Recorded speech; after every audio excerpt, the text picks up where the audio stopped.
everyone, welcome to How Logical. I'm back with another tutorial video on how to redeem your gift card for Lids. If you've got a Lids gift card and you'd like to learn how to redeem it online, then keep watching the video till the end. Don't forget to subscribe to our channel by hitting the subscribe button.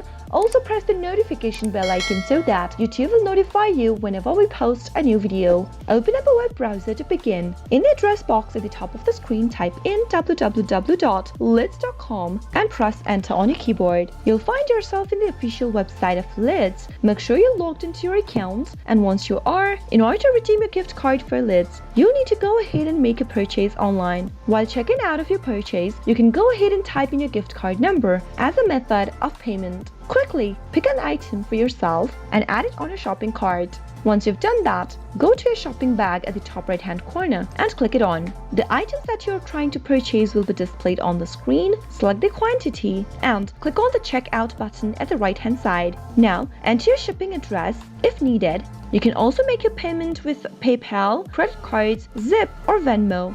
Select any one option and enter your credentials in the text boxes that appears and click on complete order in order to make a regular payment. But if you'd like to redeem a gift card since you've got one, click on this apply gift card number at the right hand side of the screen. Once you click on that, type in your gift card number located at the back of your gift card and finally click on the apply button next to it and you'll be able to redeem your gift card with a purchase on lids.com. I hope the tutorial was helpful to you. If it was, go ahead and give us a thumbs up. Comment down below in the comment box if you have a question or a feedback for us. I'll be back soon with more tutorial videos like this. Thank you for watching.